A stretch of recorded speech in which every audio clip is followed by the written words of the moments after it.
Oh, I can start recording. Oh, got it. It's recording. Is it recording, Falguni? Yes, it is. Okay, because the button here says record. It is. Okay, perfect.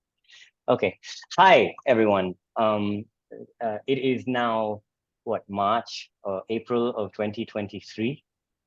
We started this in July or May or June, sometime like that, of 2020. As a response to the pandemic, and luckily Unrehearsed Futures in its 4th season and this pilot conversation, which are now moved to a monthly basis conversation, is still going strong. We have our lovely curators. Mwenya can't join us today because of some family matters, but we've got Amy, Mgeni, Ben, and the seasons progressed from just responding to the pandemic to understanding what theater was in this pandemic moment, to then sort of thinking about how do we do theater, work with theater, what is theater's relationship to a world of constant disruption, and then how do we find a more generative take rather than a more reactionary, responsive take. And we sort of like, can we look for our creativity? Can we look for our productivity? Can we look for our, well, not productivity, but our generative capacity in a constantly evolving chaos? So in the chaos mouse, and that was the last season. And when we came into this season, we really are keen on looking at ideas and thoughts that take us towards new action. And I think that we played around with a lot of ideas of what the theme of the season was, and then we were really inspired by this Zapatista quote. Instead of starting stories with the words "once upon a time," you start a story, "there will be a time when." And it basically doesn't ask us to imagine a different future, because who knows what the future is going to be. We can all do that, but it asks us to think about the future differently using the present moment. So imagine it through a different lens, perhaps, or with a different framing. And we thought that was really beautiful because it also helps all of us in the curation department go, oh, I can fit multiple themes into that. And I'm really honored that Marcus and Merlin, who I first got the pleasure to hear at the Jaipur Lit Festival, they had no idea that was going to cause this because I couldn't get to talk to them. But I just found their talks really compelling because they sort of really resonated with my own quest of, I imagine theater to be a knowledge system that it could go to scale, it could be more insidious, it could be more pervasive, and in every nook and corner of our social experience on a planetary level. And I'm thinking about how do we as theater practitioners and theater makers, people who are closer to the core of what theater is, relook at our work, relook at our purpose in society. There's a lovely analogy. I mean, mushrooms, Merlin writes about fungus and mycelial networks, etc. But mushrooms are just the reproductive organs, and the mycelial network is much more extensive and goes across the whole forest and the worldwide, the wood wide web, as he says. And I just think about, like, maybe plays are our mushrooms, but actually for me, the play is not the thing. The play is just a manifestation of a productization of the wonderful process that is theater.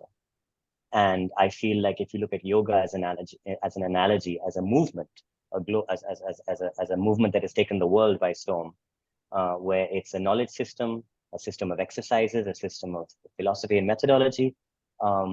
How has it managed, and it works at building the individual to be a better human being at mind, body, and soul level through its practice.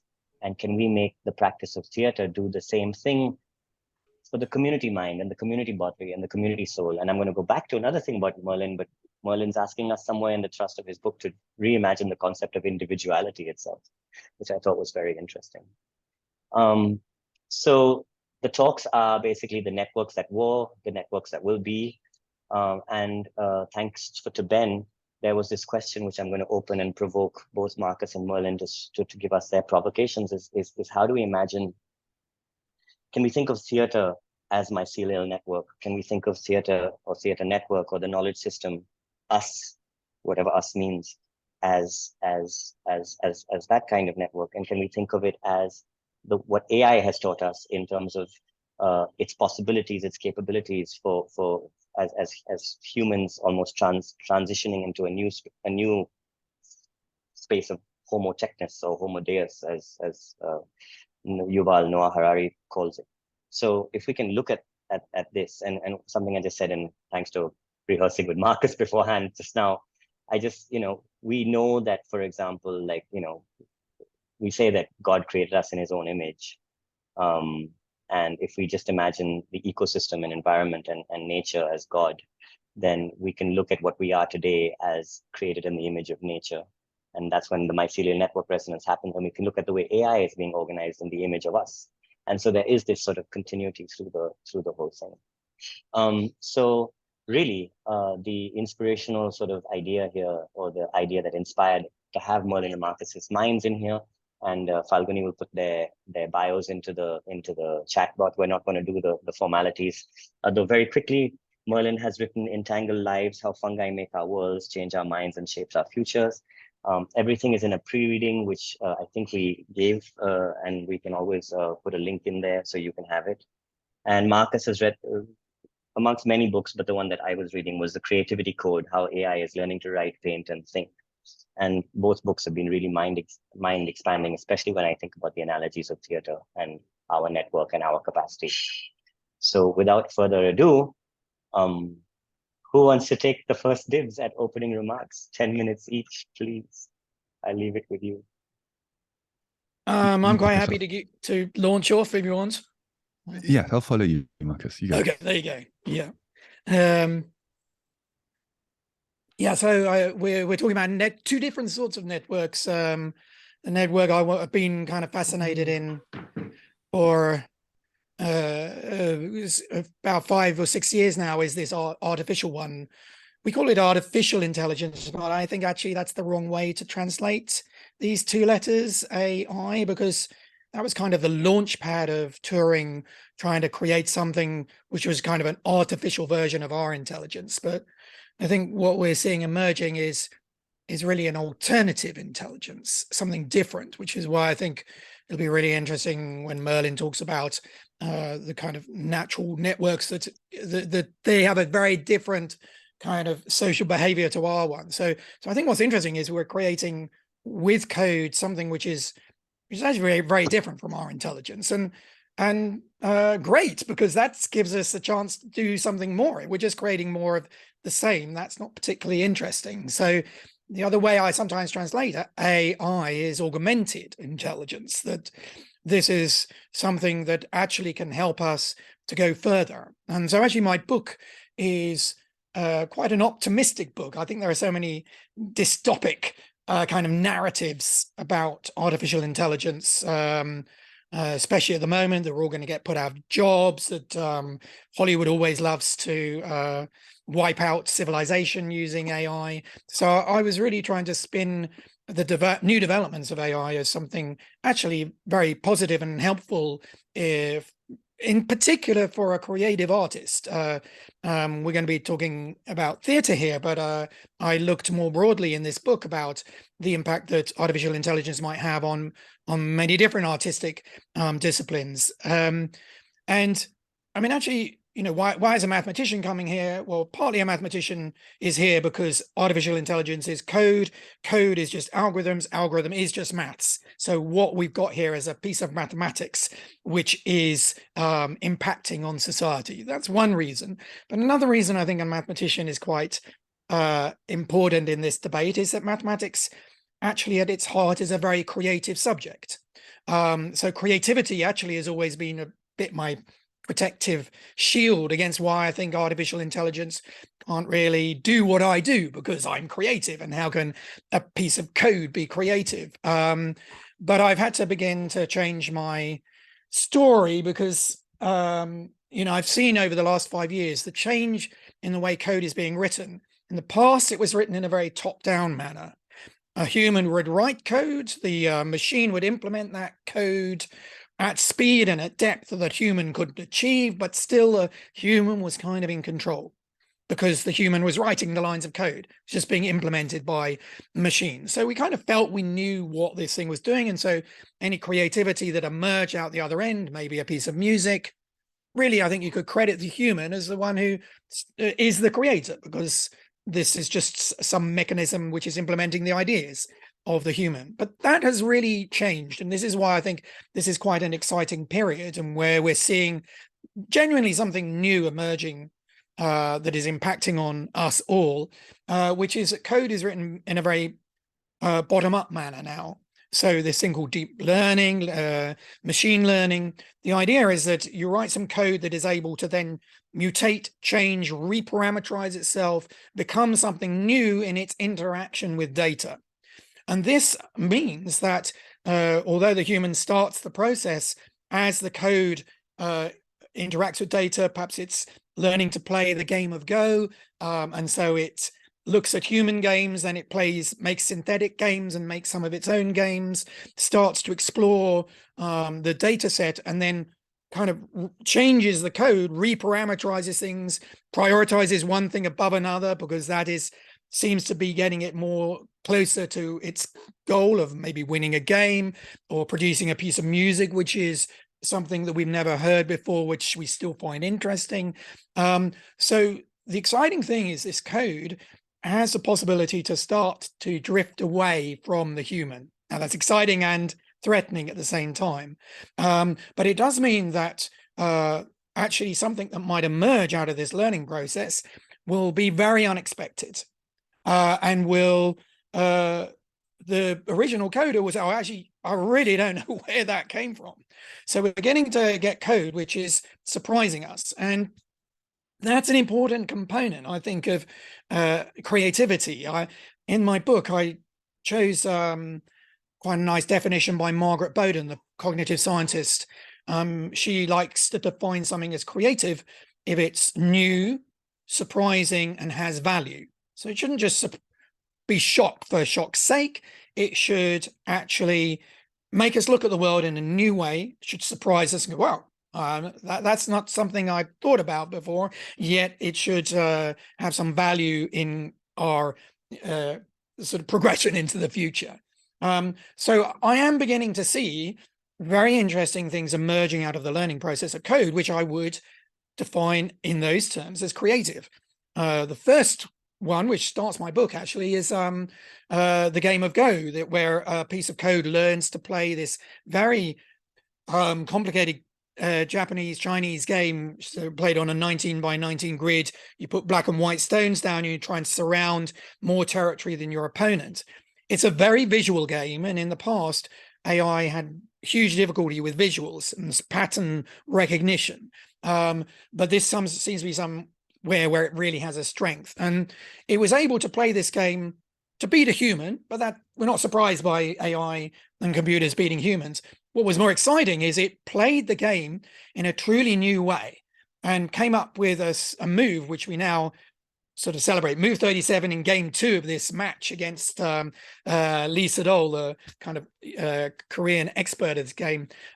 This was a moment where everyone was very surprised because they thought it was originally a very bad move. It was very against the kind of way people think about this move, yet it actually helped to ultimately win the game. So here was a surprising move which ultimately had value because it won AlphaGo that game. And it's really changed the way that we play this game. There have been 3 revolutions in the history of Go, one in the 16th century, one at the beginning of the 20th, and now we regard this as a new way of playing the game.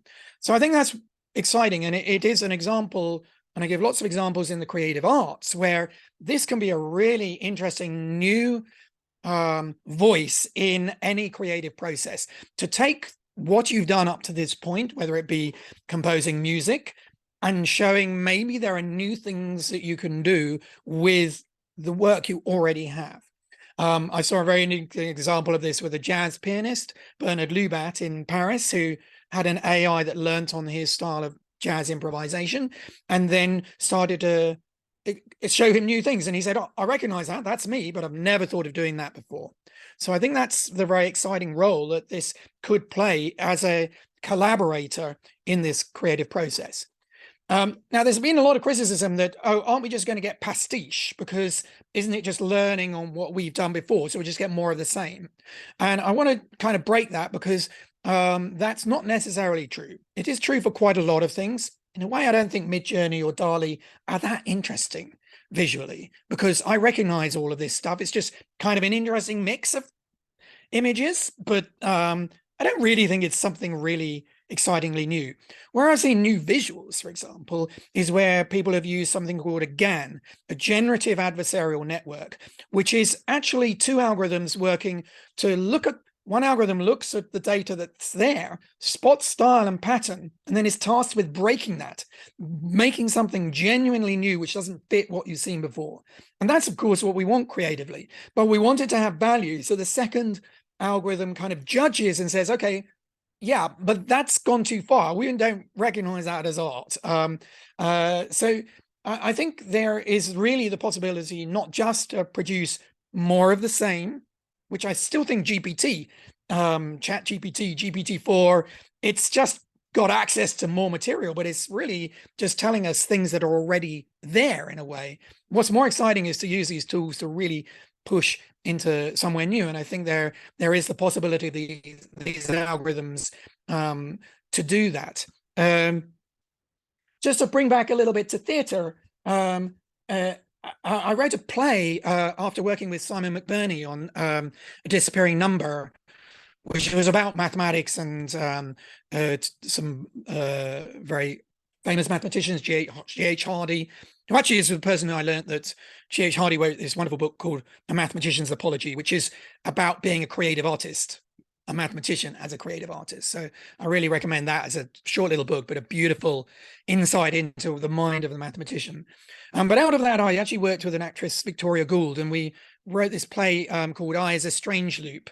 And in retrospect, I realized that, you know, both of us we're both kind of, Victoria and I both come from a mathematical background. I am a mathematician, she learned physics, but we realized the theatre space was a beautiful kind of artificial space in a way where you could do experiments that never would wash it in the physical world in a way. You can do things, create spaces, rules, worlds that are quite mathematical in character. So actually the play explores the tension between mathematics and theatre, but at its heart is a character that I played, which is a kind of artificial character who starts to encounter the embodied world through the Victoria's character.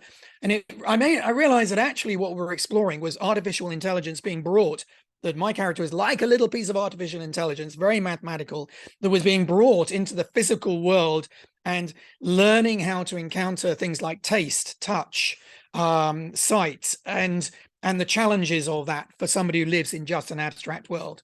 And I think that's kind of the interesting tension of this collaboration that we will be seeing between AI and human, because AI is unembodied. Yet it is learning from our embodiment, because it's taking data, music, which we hear, visuals. So it's learning about our emotional world, our physical world, and sort of it's a bit like the two characters in my play, that one is beginning to learn about the other.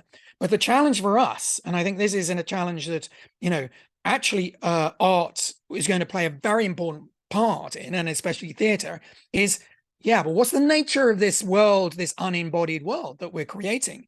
This AI seems to be, well, it's so complex, so we don't really know why it's making its decisions. It's a bit like you mentioned in the introduction, the play is just kind of like the mushroom that sprouts out of this whole thing. And actually, to truly understand a play, you need to understand what happened in the rehearsal space all the way back to the first book that somebody read that simulated the whole thing. So I think that we're really challenged with AI. We're just seeing like the little mushroom at the top, and we don't know what's going on underneath. And we're going to need tools to examine what I believe is not a conscious world yet. I believe it could be conscious, but it is a subconscious world. It is a world that even the AI can't articulate why it's making its decisions. And we're going to need ways to probe inside there.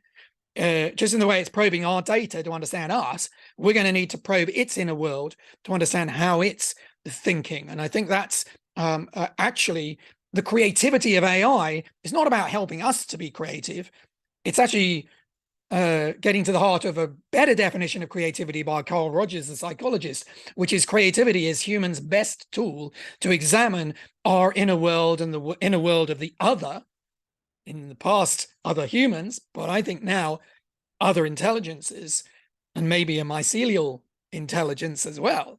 By making it be creative, you're getting some insight into that inner world. So I think for me, the most exciting thing is creativity, not to make beautiful pictures or beautiful music for us, but to make maybe things which are not beautiful, but help us to understand how this thing is working. I'll stop there. Sorry, went a little bit over my time. So yeah, it's fascinating. Yeah, Merlin, a direct response before I even begin to highlight anything. So thanks, Marcus. This is really fun. Very happy to be here. And so I thought maybe I'll just introduce a little bit the fungal world before we kick off the discussion, so there are some shared frames of reference. So I study the world of fungi. Fungi are a kingdom of life. These are organisms which are this is it's as broad as busier category as animals or plants. So there's lots of ways to be a fungus. But fungi are a kingdom of life that's not had a kingdom's worth of attention for a number of reasons. One of which is that they weren't considered to be their own kingdom of life until the late 60s. So there are lots of things about fungi that we don't know. There are lots of open questions. But we do know enough to realize that these organisms are astonishing. These organisms have the power to change the way that we imagine and understand the living world to operate. When we hear the word fungus, we normally think of mushrooms, but most fungi live their lives not as mushrooms, but as branching, fusing networks of tubular cells called mycelial networks, or mycelium. And mycelium is a fascinating growth form. You can have mycelial networks which can fit on a speck of house dust, and you can have mycelial networks of different species of fungi that can range over kilometers. Some of the largest known organisms are fungal networks, mycelial networks. Mycelial networks they grow from the tips of their tubular cells. And these growing tips, there can be billions of growing tips within a large network. These growing tips can fuse with each other, fuse with other branches of the network, or they can divide. So like they've got these two moves, fusing and dividing. And mycelial networks are constantly revising their bodies. These are bodies, after all. They're revising their bodies according to what's going on around them. So a fungal network is embedded within its source of food. It puts itself in its food. We put food in ourselves. So these networks are constantly revising themselves. They're remodeling themselves all the time. Their bodies without body plans, subject to continual revision. There's no center of a mycelial network.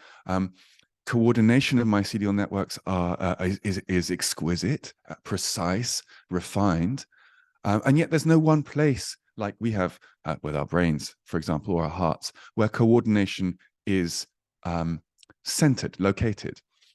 So mycelial networks raise all sorts of interesting questions for us about organization. They raise questions about intelligence. How can these networks solve complex problems, but without having a central place to do so? How can these networks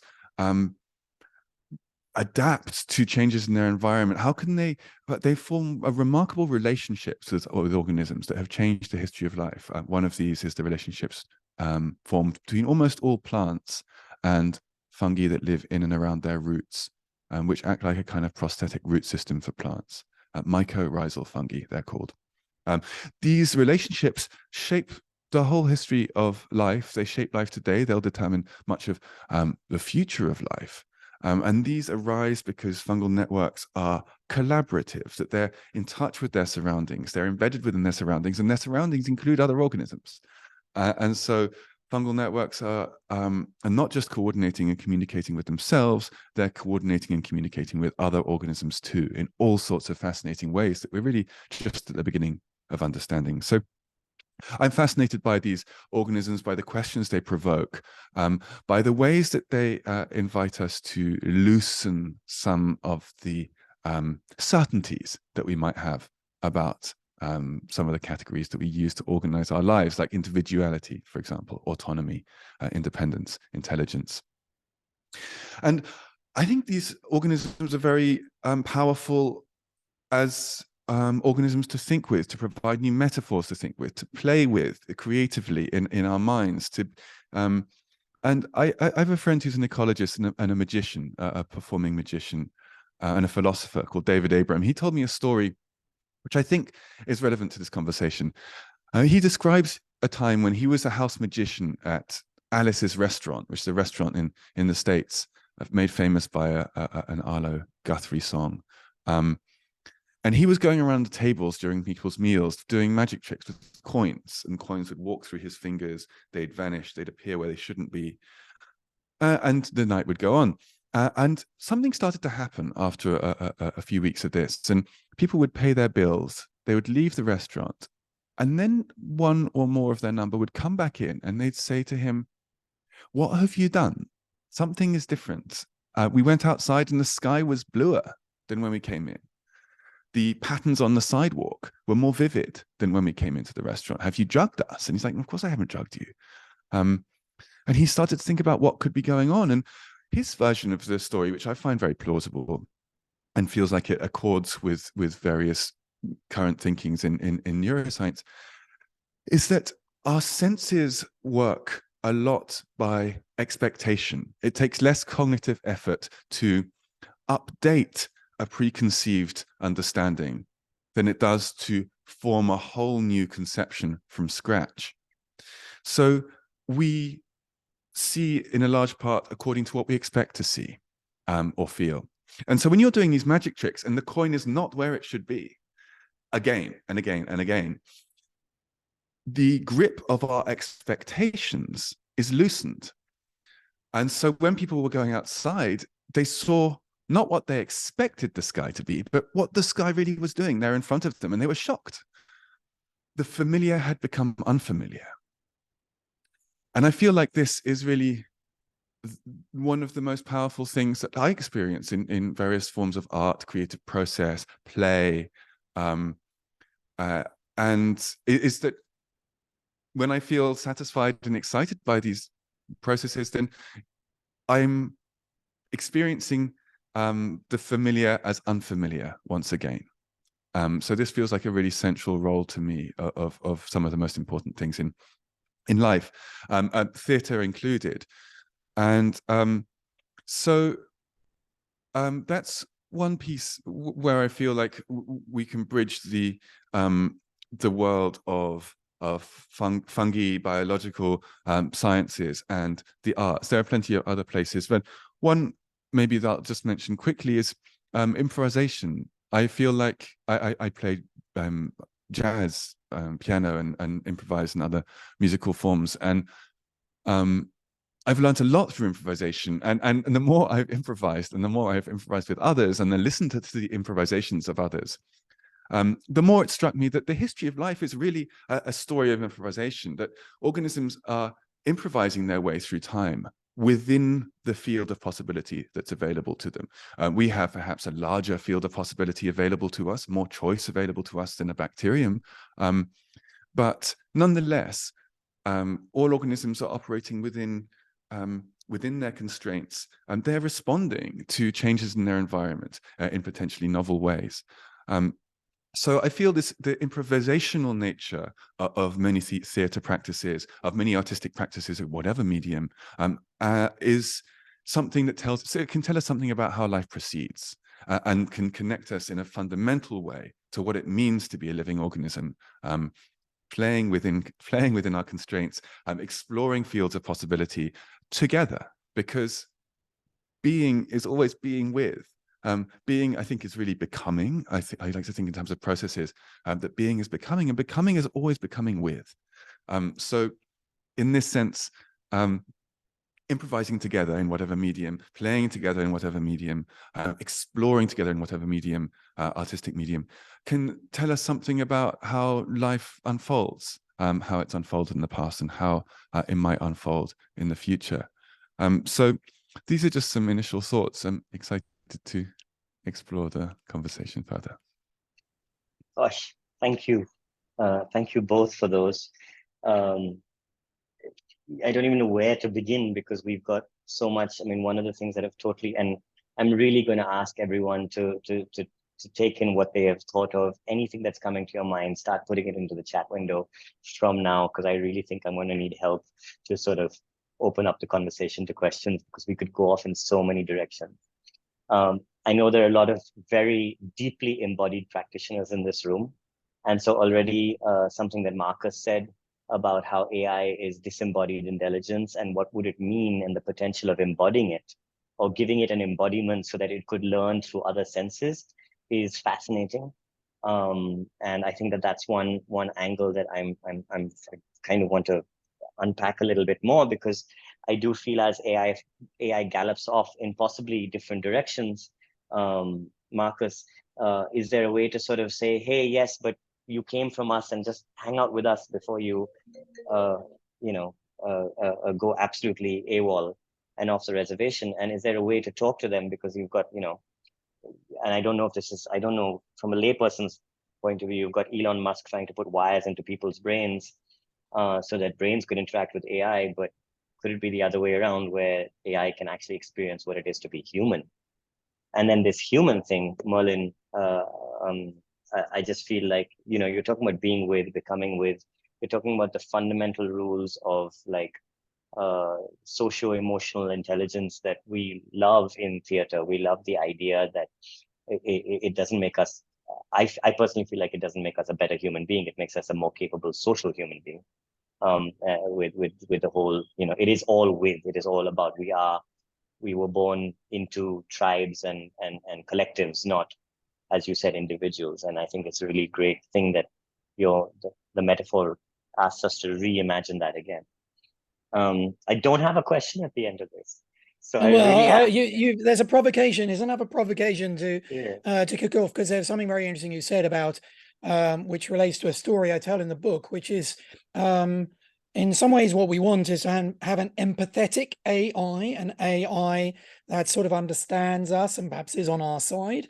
And in some sense, because the AI is training on our data, like our visual world, our musical world, that our stories, actually it is, although it's not clearly got any emotions itself, it does have some sort of empathy. I mean, there's lots of examples where an AI is able to recognize a false smile by somebody better than a human. They are able to pick up the indicators that are the tells that show that that person is smiling, but actually they aren't enjoying themselves.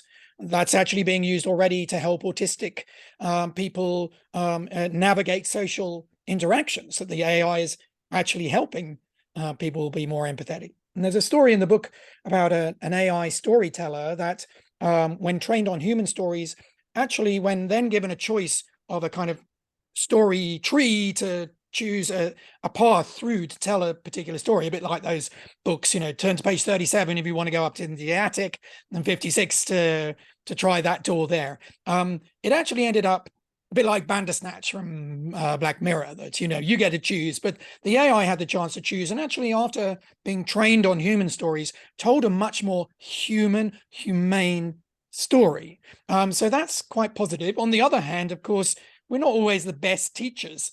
And so you've got lots of very bad examples of AI Twitter bots within 24 hours being trained by us to be misogynistic, racist, kind of Nazis, so having to be taken offline. So, perhaps we aren't always the best data set to learn from to be empathetic.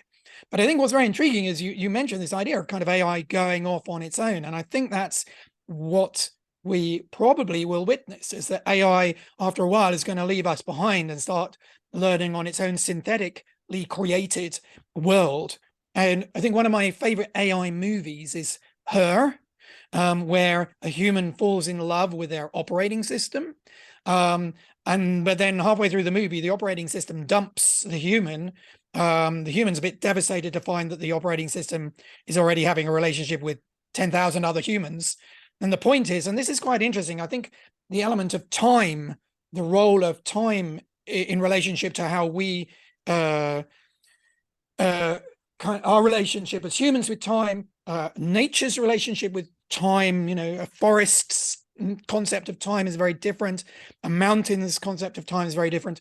AI has a very fast relationship with time. And so it just finds humans in that film ultimately rather slow and boring because we take so long to say any. And it's already, downloaded the whole of the learning process of it. Another AI knows exactly where they're coming from, and they're so the AI dumps the humans and goes off with another AI because that's much more fascinating for it.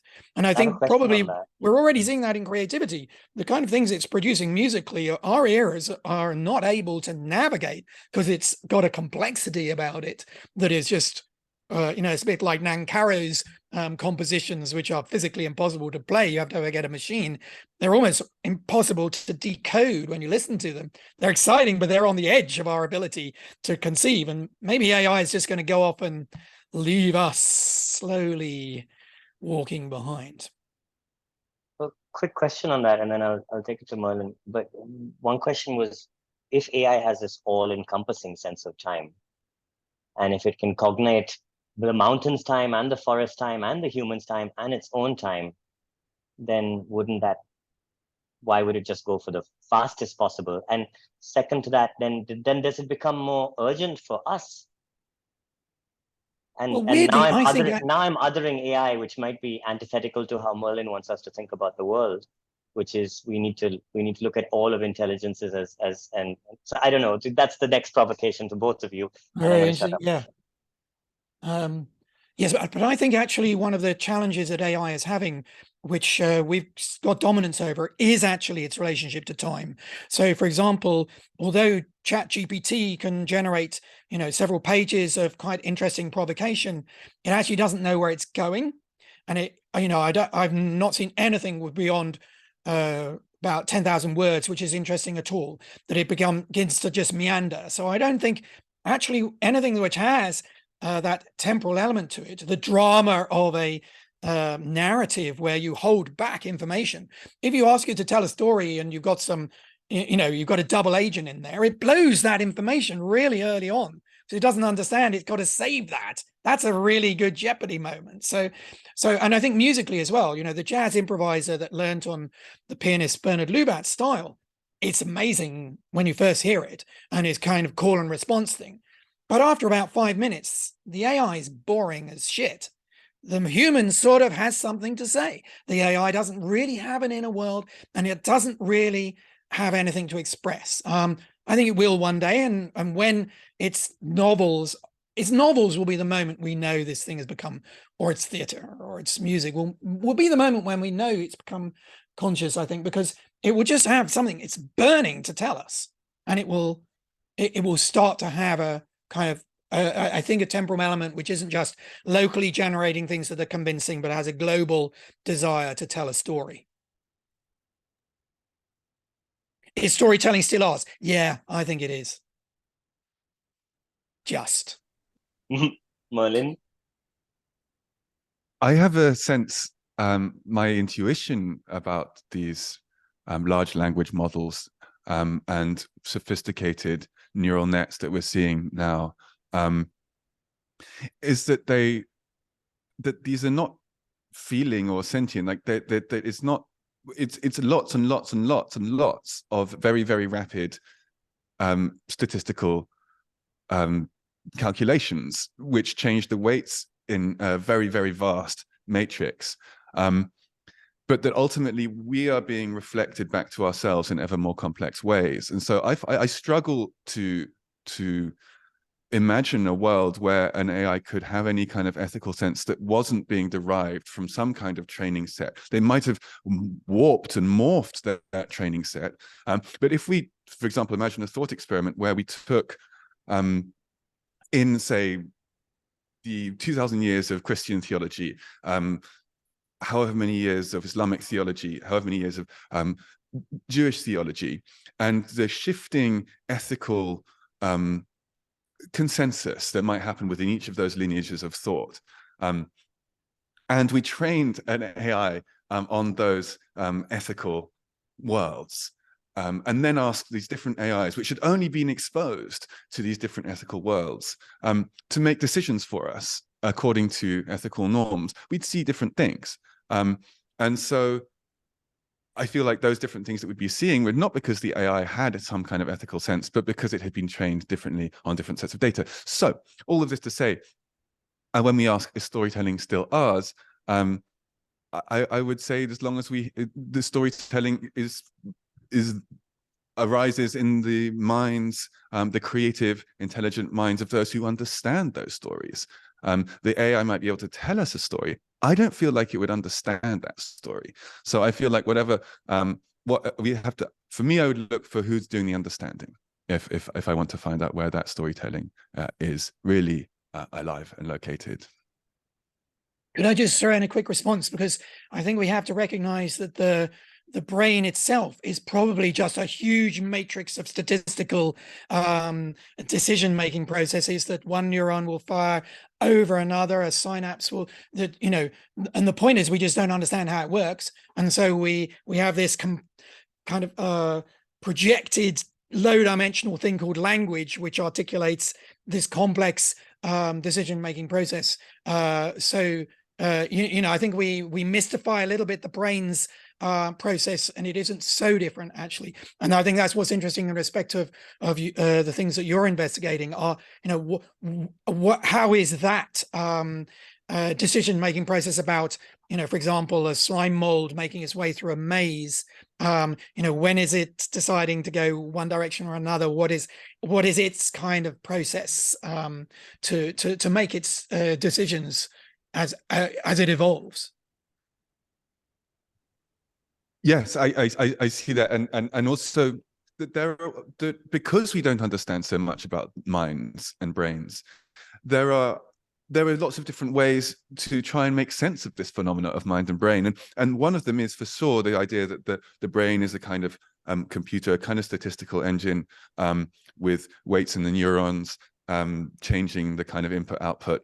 But there are lots of other ways, right? There are lots of other ways to think about it. For example, we know the brain's important, but our brain might be important in mind and consciousness, not because it's producing mind and consciousness, but because it's transmitting it or receiving it. That consciousness and mind might be somehow a larger, more distributed property of the universe. And that's why we see correlations between brain activity and feelings and thoughts. But that it's not a necessary causal arrow there. So just to throw out that I feel like there's a lot of assumptions that we make when we say, oh, our brains are like these, or these AI algorithms are like our brains. They might be, and certainly I'm open to the fact they might be, but my inkling is that there's maybe more going on in our wet, wild bodies than there are on a silicon chip processing zeros and ones at enormous speeds. So I have to, I need Amy's help here, and I think Amy's question is also really good. But Merlin, you talked about how creativity, was it you who said that? But Inner World was Marcus, right? This idea of the creativity, a sense of our psychology, a sense of our entire inner space, and who we are as people, who we are as living, breathing, thinking beings, feeling beings, and storytelling or creative expression actually being a place for that. And it's almost, we have this capacity for self-reflection and this psychological awareness. Amy, I'm really struggling here. Help, please. I don't know. I mean, I know exactly. I think what but then there's the other side, but it's still this individual thing. But then you just alluded to it, Merlin, where you spoke about how whatever's happening, the statistical is also affecting the wet and wild. But I'm talking about even the wet and wild outside the boundaries of your skin, where empathy, or where suddenly I'm feeling a way and then it turns into a feeling in another way. Or if a language thing and a shared experience, and I don't know why, for whatever reason, I'm thinking about that photographic image of the boy from Syria who was face down on the beach. He died on a refugee boat ship. He was like a 4-year-old, and I just remember the absolute sort of horror that was felt collectively by so many people who saw that image, almost as if we took a civilizational sort of breath, like, oh my God, surely we can do better than this as a civilization. And so I'm fascinated by where, I guess the question then becomes for looking at an AI network side, the question becomes, will it ever get that kind of consciousness of the wet and wild world?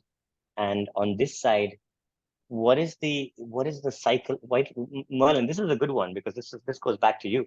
What is the inner psychology of a fungal network that's 2,300 square kilometers wide under a forest? Like, what is its inner story, its inner soul, its inner being? Or now am I projecting being an individual human being with a statistical brain on that? You know what I mean? I like, if we're going to blur these lines, then let's really smudge them and see where it takes us. If I could answer that, I mean, that's the one question I would most like to answer. As a fungus nerd, that if I fantasize about being able to feel what it would be like to have a distributed body sprawled between trees and plants, being a highway for bacteria running through the soil, sprawling over kilometers in a forest, thousands of years old. That, for me, would be one of the most interesting experiences I can imagine. I'm sure everyone else has different ones, and an ornithologist might want to be an eagle or a pigeon. But for me, that's a fantasy. And of course, I can't tell you the answer. But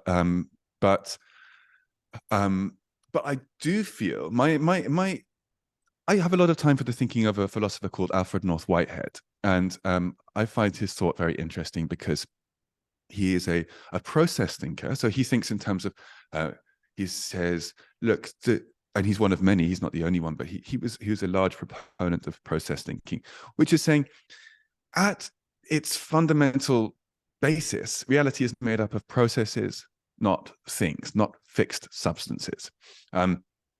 So the fundamental nature of reality is to change. It's processes unfolding in time. And sometimes those processes become stabilized to create what seems to us on our timescales with our senses to be something fixed and stable, like a table or a stone building, a stone block in a building that's 1,000 years old, and so forth. Another thing that he would say is that he was what we might call a pan-experientialist. For him, experience is a fundamental part of a reality. So we are complex amplifiers of experience with our complex bodies and nervous systems, but atoms also have some kind of very rudimentary nature of experience, and molecules are more complex amplifiers of experience than atoms. Larger molecules, likewise, more complex amplifiers of experience. I find this really helpful because it helps us work around this question of where does consciousness come from. Today, this way of thinking is sometimes called panpsychism. There are lots of different versions of panpsychism. So from this point of view, thinking about the fungal network, I would say my hunch would be that these fungal networks are complex amplifiers of experience. That there's something that it is like to be a fungal network. These are sensitive bodies. They are bathed in rich fields of sensory information. They're sensitive to light, gravity, temperature, any number of chemicals, acidity, so forth. These data streams are being integrated in their bodies, and it's affecting the decisions that they make in response to changes in their environment.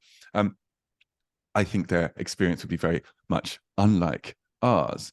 But if we think about them as complex amplifiers of experience, rather than just kind of automata, mindless automata, then I think it's not actually such a strange question to ask. Like, what would it be like to have that experience? What would it be like to be that organism?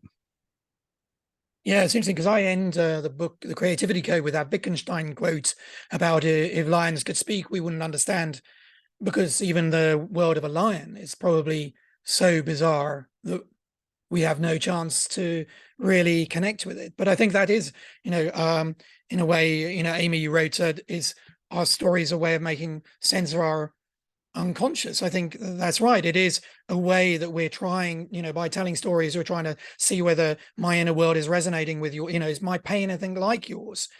It's funny because Neuralink, which is, something that Elon Musk is trying to create, is not just about machines talking to humans, but his kind of goal is humans being able to talk to humans without having to go via the rather low dimensional world of language that we would just be able to. But of course, you know, Wittgenstein really shows that that's not possible, because you can only identify pain by playing a word game, and so you wouldn't be able to even match these two things up without going through us telling stories about what our experiences are. But I think, you know, that I mean, I love your idea of the panpsychism. I'm a big fan of Giulio Tononi's work on consciousness, which is about kind of trying to understand that network, and the properties of a network that might have consciousness, of course, can happen anywhere. It can happen on a atom level, molecular level, human level, but also a collective human level. And so I think that's why theatre is quite an interesting place to explore a collective consciousness. And, you know, that was something I worked with Simon McBurney on, The Encounter. That play was always meant to be, you know, we spent 7 years sort of reading books about consciousness together and workshopping in the rehearsal room about consciousness.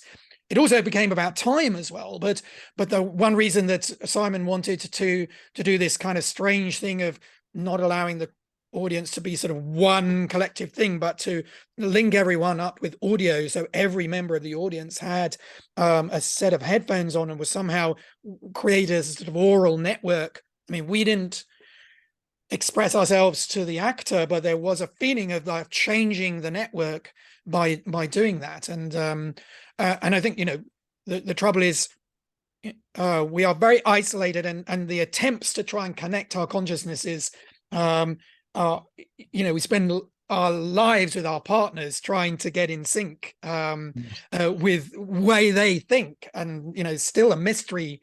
You know, I've been with my wife for 30 years. And I still don't quite understand what's going on, but that's the fun challenge. But I think that is kind of what our creativity and art and our theatre practice is about, is trying to understand this collective consciousness through interactions of the network. I like, Marcus, that you brought up, I love that piece, The Encounter. I love Simon's work. When you said that, I suddenly thought, well, hang on a sec. The audience could all have been exposed to different things in their headphones, and no one would have had the foggiest idea.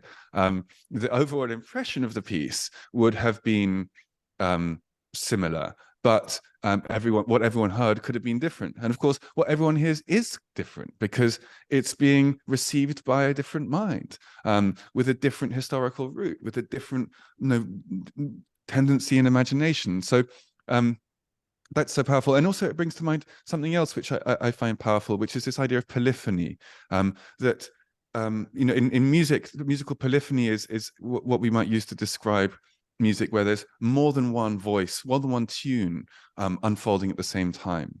You find it in traditional musics around the world. You find it in 16th century choral music, like work of Tallis and Byrd, and in these musics, you have a sense of each of these voices or tunes would stand alone as its own piece of music, but when they come together, they braid through time together. I spent time with a poet called and a linguist called Robert Bringhurst, and he talked about the way that the living world is polyphonic.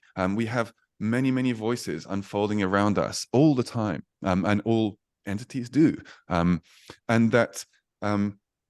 that when we try and when we accept this, and when we make pieces of art that bring this polyphony into it makes the polyphony something we can play with, and we can end up in really interesting places. And I think The Encounter is somewhere where that was happening, and I felt so much the intertwining of voices within the piece, the intertwining of different views on the nature of time within the piece, the intertwining of different ways of hearing. And so it's a particularly powerful piece for me, a piece of theatre for me, in terms of this idea of polyphony, and polyphony as something which speaks to a fundamental truth about the living world. I'm going to open this up because we have definitely got some provocations now. So I'd love to start with, I mean, I am truly, I love this, Amy's question of there is something about the human that is individual. And therefore, because of that loneliness or the individualness, there's this level of anxiety and at least that's how I'm reading it, Amy. But I'm going to leave it with you to sort of elaborate, and then therefore, how does that then function with this idea of AI's ability to collectively networkly think, and fungi's ability to do this as well, think, quote unquote, or exist and do, rather, not think but do, I think. Also, it's interesting to know that, like, for me, theater is about doing. It's not about thinking or speaking. It's everything is an action, everything is an event, and that's a really interesting piece that also fits in with you know, when this is all process, which is what Merlin had said earlier. But that's one, and Amy, I think we'll come to that second, but because also Umgeni put his hand up a while ago. Because defining our humanity, and I'm just going to tie this in for a bit, because defining our humanity also has this non-networked, individualistic sort of conception of who we are, of who I am, who you are. And therefore, before we other species and other civilizations and other AI from ourselves, we're othering each other. So how does that all work? So anyway, I've got those two thoughts. I'm putting them out into the space, but I'm going to give this to Umbo. Yeah, go for it. The mute button. Struggle to find the unmute button.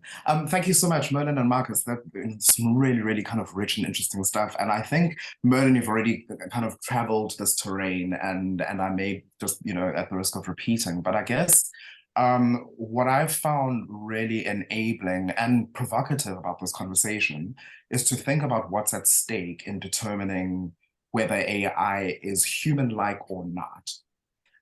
Because on the one hand, I think it relates to what Amy's saying, which is an anxiety, right, around the authentic product. So for example, when we think about AI and how it's mobilized to, you know, increasingly produce things we call art or writing, whatever it might be, the reason why it's conversation is because we seem to be anxious about AI supplanting us in some kind of way.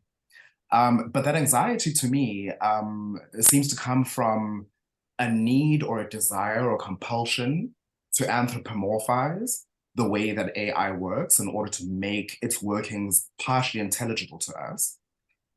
But I think the more complicated the more complicated thing to potentially think about here is, do humans not think algorithmically? Is the thing that we accord to our processes of thought not actually much like the AI works? We're pulling data experientially from the world around us, combining it in particular ways in order to shape the decisions that we make. And then we're putting these things out into the world again, right? But to acknowledge perhaps that we function that way is to disrupt our sense of ourselves as individual, as not networked, as unique, right? Yeah, I find that push and pull between our anxiety around the fact that we may in fact function a lot like these machines, or that the machines may function too much like humans, a really interesting place to kind of sit within that. And it connects to this question you raised earlier on about, you know, AI basically improvising its way through, right? It's taking things and making choices based on what's available to it. Yeah, so it's connected to something that you said earlier on, but that's kind of where my thinking is right now, is rendering AI as human-like or humans as AI-like, and what it might mean to allow those things to sorry. No, what it might mean to do that or not do that, to choose to. Yeah. I think we really have to regard AI as a tool at the moment. That we're probably over-egging quite. I mean, it's amazing what it's producing at the moment, but I think we'll all get a bit bored with Midjourney and ChatGPT and stuff like that. But I do think it's a tool, and it's a very important new tool, because I compare it a bit to Galileo with the telescope is suddenly able to see deep into the solar system and see things we'd never seen before.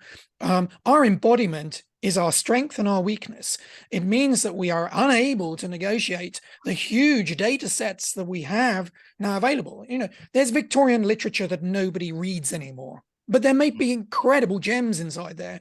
But an AI is able to actually take, you know, the digital humanities, I think, is a really interesting new movement where you use these tools to look at things at scale that we as humans could never do.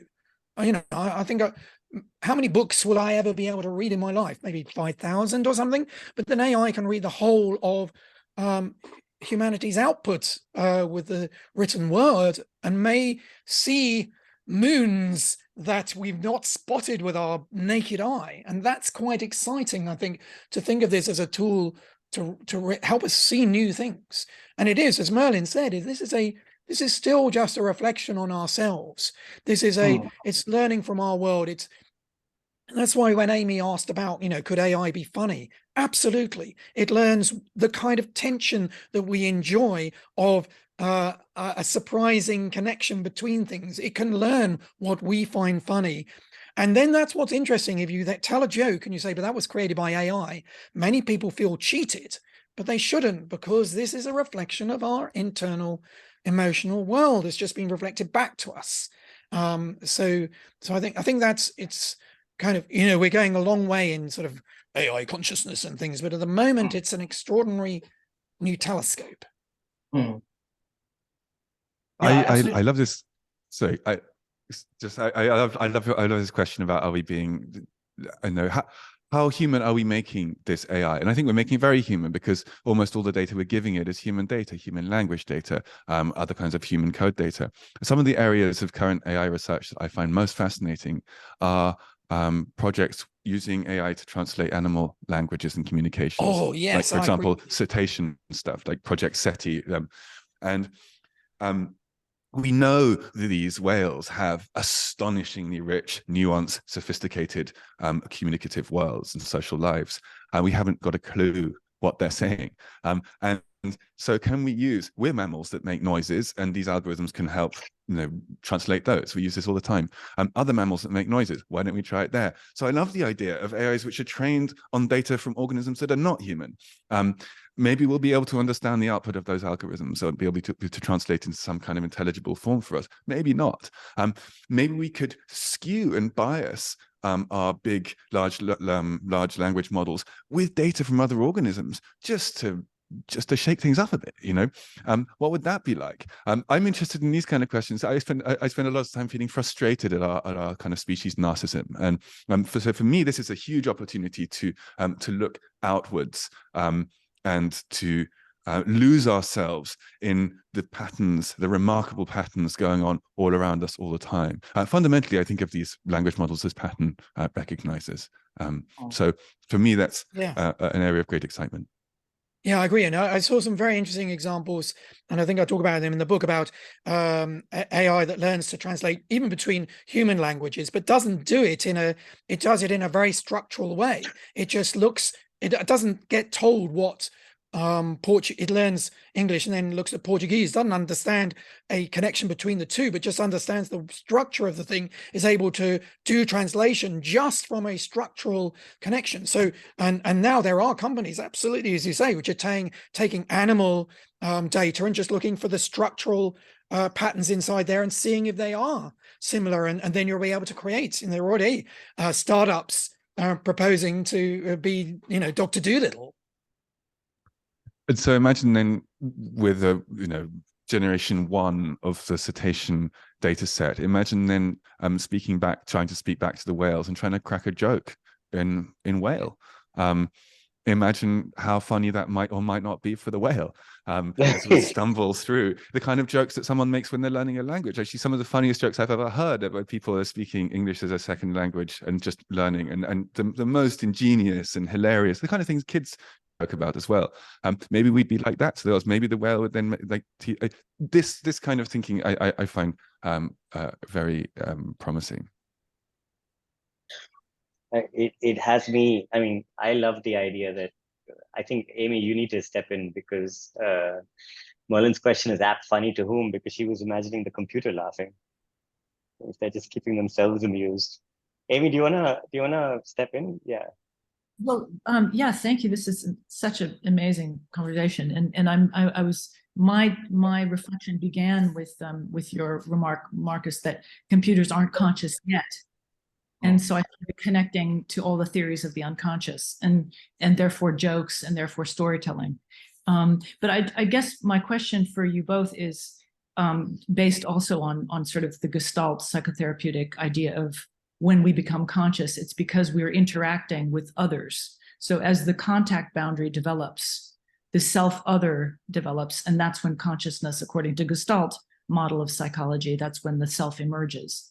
So I was just wondering if possibly one of the impediments to computers or AI developing selfhood, or also mycelial networks developing selfhood, is that they seamlessly merge with the other, that they sort of go on and on and on, and that the AI is sort of constantly just reading and becoming the web, rather than differentiating from the web, rather than experiencing a kind of contact boundary.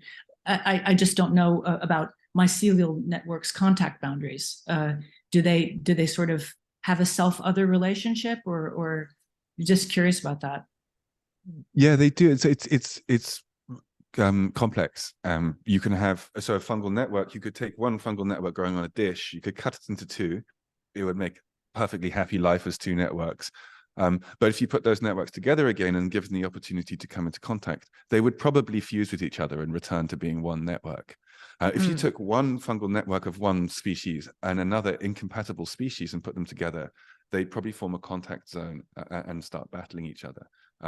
They might fuse with each other, but not combine their genetic information, and you'd have funny contact zones within the mycelium. It's unpredictable, and it depends on what we're talking, what species we're talking about, how closely related they are, whether they're sexually compatible, whether they're the same species but not sexually compatible.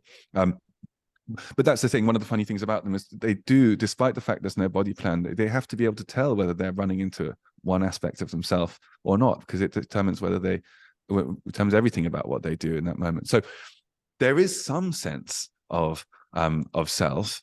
We can see that, but it's a very, very different kind of sense of self to the one that we have. I think a very important part of our consciousness is our unified experience, which relates to your discussion of polyphony, because actually it's why we find polyphony so challenging actually to listen to, because just like a conversation in a party, we only seem to be able to hear one voice, and it's very hard to keep two conversations going in your mind at the same time. So that's one of our strengths of consciousness, that we're able to kind of unify this experience. But of course it sacrifices so much as well, because we have to make a lot of choices of things we throw away. So I think that's very interesting when it comes to other organisms and what their consciousness might be like. I mean, there's a lot of talk about octopus having a very distributed idea of the mind, that if I chop off my arm, I don't think my consciousness has really been changed, but with a octopus that seems like it really could be, and with a mycelium it probably is even more distributed than and so whether as well code will always be much more distributed in its kind of ability to kind of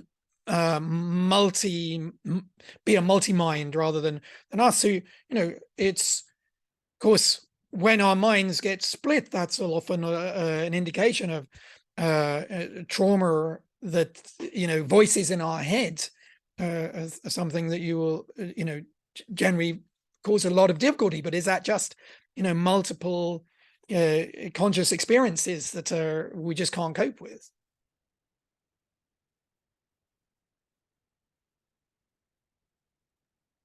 Or are ourselves in some sense ecological, with many different aspects, aspects that might be personified as characters, like the Greek, like in Greek theatre and the Greek pantheon of gods. There's a sense of, well, there's a little bit of Artemis in all of us. There's a little bit of Mars, and there's a little bit of Hades and Zeus in all of us, but that those balances just shift according to the person, and so the prevailing wind in someone might be more leaning towards Aphrodite than to Artemis, but it's not because they are just one and not the other. It's just that they're differently weighted within ourselves. So I find it very helpful to understand myself as being made up of different elements, sort of working together in some kind of polyphonic combination, because the self that I am one morning might actually be quite different from the self I am a different morning, and I call that being in a different mood.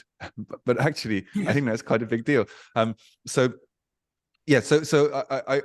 I like the idea that that these split selves that one finds and which are pathologized in certain ways, in very extreme cases, are not unique to these cases, but rather represent an extreme end of a spectrum that we might all experience to some degree. But I think there's also something interesting on a society level, that, of course, we don't have a unified consciousness, and that is kind of the interesting challenge at the moment. That you know, is there an attempt in the political world to cause convergence of thought, such that we all think in a particular way, and that group is a sort of unified consciousness? Because or are we? Yeah, I think the challenge of going from our own individual to the society level is kind of an interesting in respect of whether what sort of consciousness does my city of London have, you know? Well, one of the things I found absolutely fascinating was how an AI model on the map of London, not AI, sorry, a fungal model on the map of London grew the highways exactly the way that they currently connect Birmingham and London and Manchester, and the M4 was exactly where it was, and things like that. I really I love this idea of fungal networks, but I also think AI, though if you say AI is a tool yet and not conscious, it's still a tool. I don't know what the telescope is going to do for us, but I feel like there's this idea that it's a complex amplifier of the complex amplifier of the forest experience, and AI could be maybe I feel like theater could be a complex amplifier of the human experience, and I think, and then I wonder what AI could be in terms of serving humanity to help us as a tool to further amplify the human experience, to have what I can't remember who had said it. Here is the best way for one human being to understand what it is to be another human being. Some famous white person from UK, from British literature, Oscar Wilde. No, I have it somewhere. But that was one. The second thing, and I mean, Merlin, you talk about whales, and everyone talks about the terror of losing our jobs. But what if you unleash AI onto the mycelial network and say, go and learn what it is to be mycelia, go and learn what it is to be part of the Wood Wide Web. I mean, I know it's just a thought exercise, but where do you imagine that taking us? Because I mean, yeah, whales and jokes is one thing, but now you're talking about an age-old, millennia-old networking system with this new networking system that is born of us, but works at this whole other time scale, right? I think What there would are that be? I think there are huge possibilities there. These are questions that I'm exploring. I think there's a lot. I think that the whale translation projects provide a very interesting type case, which can be applied to all sorts of organisms and life systems. And fungal networks being one of them. One would have to think about what data one was feeding the network. With whales, they're suspending microphone chains from buoys. They have floating sort of drifters with microphones that can follow pods around. They have microphones on individual whales. They're bugging part of the ocean extremely heavily to get all these different kinds of data, to be able to disambiguate between the voices of different whales, to be able to get climatic data, ocean current data, plankton data, all of this stuff to feed these data-hungry algorithms. So one would have to think about all those details with regard to fungi.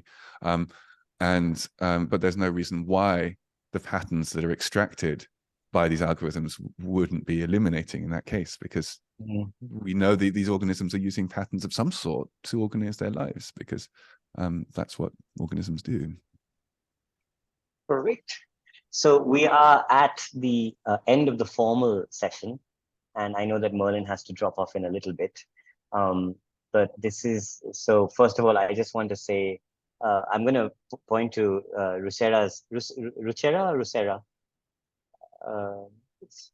Sarah. Okay. Yeah. Yeah, I'm going to point to her, and we're going to do this this is the after chat.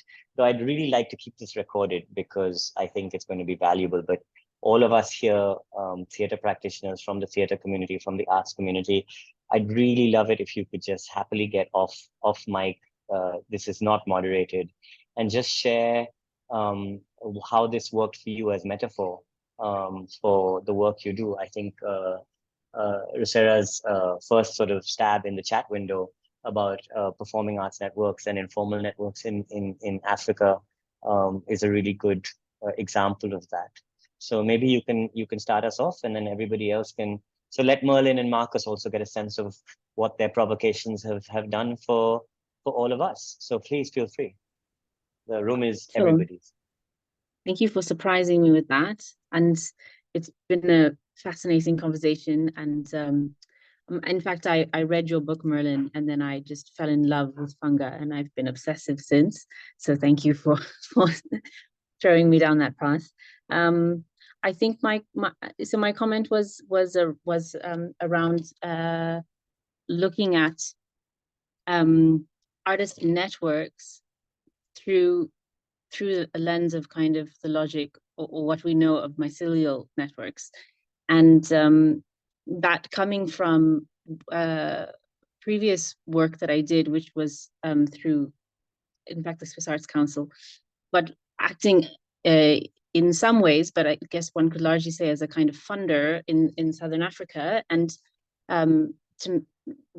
what was very interesting is that there's a, you know, in terms of arts organizations and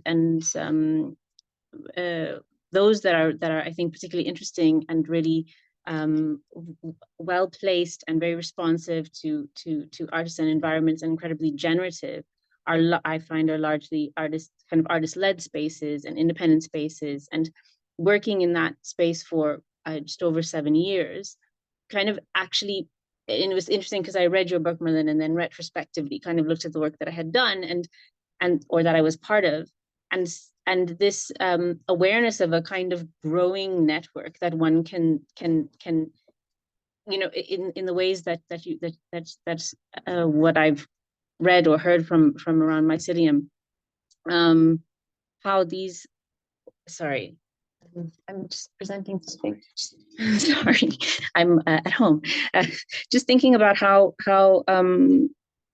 you know, how the logic of kind of looking at a particular sector and looking, you know, coming from the logic of funding and the logic of producing and presenting and you know, what are the benefits, what is the audience number, all this kind of stuff. Whereas in fact, if one can kind of step back and instead of looking at a particular artist or a particular theater or a particular work, and actually look at this entire network and how the network supports, you know, I think you described earlier in the conversation, Merlin, how the kind of endpoints of the fungus, that they can either fuse or diverge, or, and this, like this growth, all of these actions are incredibly generative and supportive and creative, and they really make this the density of the art sector. And I suppose without blabbing on, it was somehow really helpful to have this other lens of looking at a network and looking at this kind of independent artist-led network from that perspective. And it suddenly, it's like it kind of hit me, like we shouldn't be engaging with artists as these points. We should really be working with this network and kind of asking the questions that we're asking, but to the network. So like, what is being produced? Yes, this artist has made this work, or they've completed this residency, but what is the overall impact on the network? What is, you know, this relationship has been made? And that, you know, and I kind of felt like I wish I could have kind of redone those 7 years, but incredibly differently coming from this perspective. That was a expanding on the comment that I posted. I don't have a question really. I just a gratefulness, and I mean, I would love to do more research into this area, and in fact, thinking about network science as a particular entry point into network science as an entry point to kind of working with that data that exists over those 7 years of implementing that grant. But yeah, that's kind of where things are going to. Using network science towards kind of possibly looking at creating some kind of simulation model that one can then use as a way to reapproach funding models or impact assessment. I really hate that term, but this kind of these are the possibilities that actually reading your book, Merlin, has kind of expanded. So I'm really grateful for that. Thank you. I loved seeing your cat walk across the screen, obscuring the camera, just as we were talking about non-humans. That felt really beautiful. But thank you. That sounds like a fascinating project. I'm sure will be very fertile.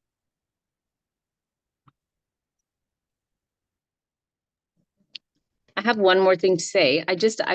In that kind of question of this research, I was thinking it's really impossible to kind of get into it. And since now I have like a few friends who are practicing artists, and they're really actively collaborating with AI and doing things that they would otherwise not be able to do, like edit a film, or really like the tools for, instead of having to kind of learn something or amass a skill, and they speak about it in this way, that their kind of next project, they're collaborating with AI, and so that's also very interesting, and it again kind of opens possibilities for if this kind of new perspectives across different disciplines allow us to imagine other questions, then the kind of accessibility of AI, I feel like it really is in a space that allows us to engage with it and start actually doing that work. So it's all quite exciting. Can I just say something back on the earlier point you made about the interesting thing about considering actors as points, but then the kind of the insight one might have of actually thinking about the network rather than the individuals. And I think network science might have something very interesting to say about a company.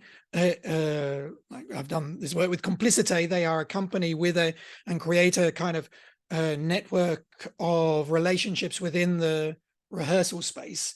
And it's very interesting, the different dynamics of different actors, about how they, some really resonate with each other, some hate each other, some, it's a very interesting sort of complex network of about, maybe 10 nodes. But that's very interesting in respect of this other work I talked about Giulio Tononi's trying to understand the network of the brain. His ideas are about trying to create, he's very into something called integrated information theory.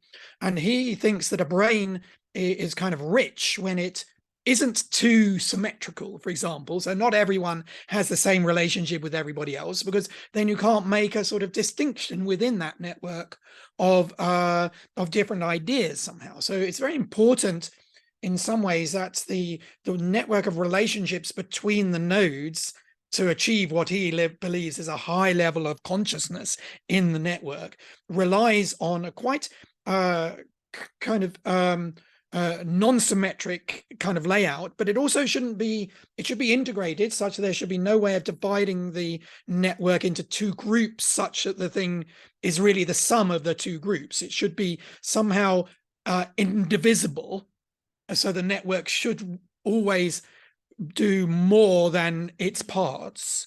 But what's interesting, I think, that's really interesting. I've not seen his work, which is mostly applied to kind of trying to mimic what the brain might be doing when it's conscious. He's looking at the difference between, for example, sleep and awake, which is probably our most unconscious and conscious. So the difference in the network is very interesting, to understand something, understand when it's not.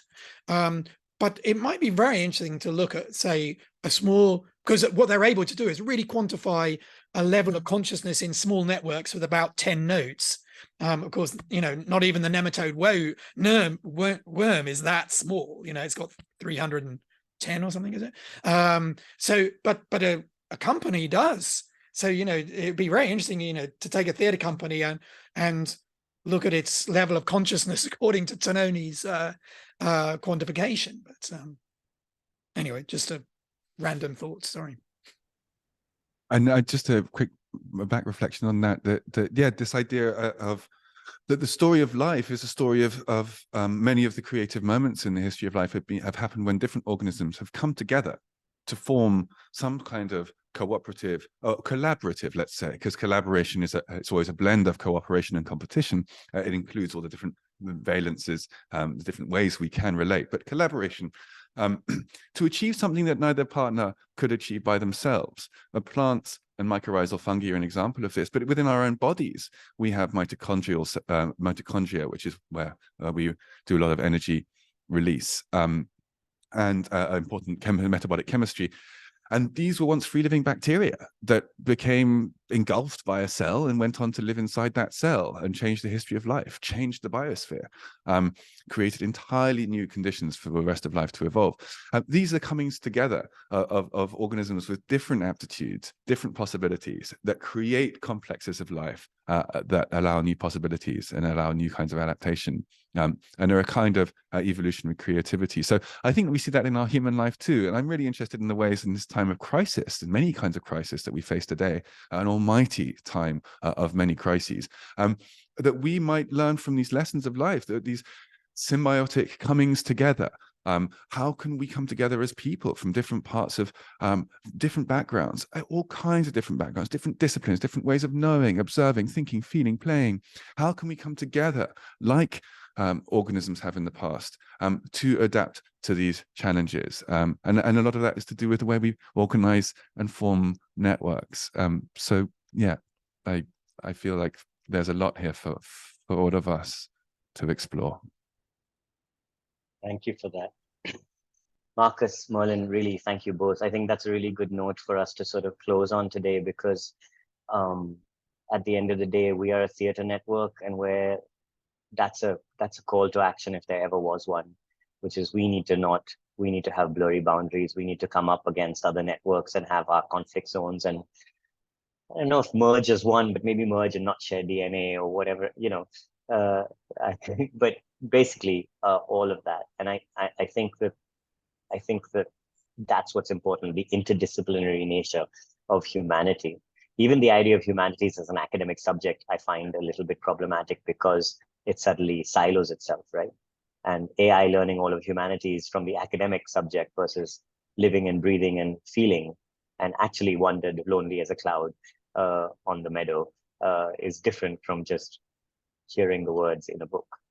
And God, I feel like we could do an entire other chapter on just embodiment and disembodiment and the psyche and consciousness that exists across these three layers of network.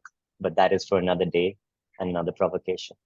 So on behalf of all of us at Unrehearsed Futures and all of us who came into the room and have come and gone in our own ways, in our own frames of time, I thank you both for your time and energy, and I hope we'll see more of you around at some point. I don't know when the next Unrehearsed Futures talk is, but we will keep you all posted. Please continue to be a part of this ongoing conversation.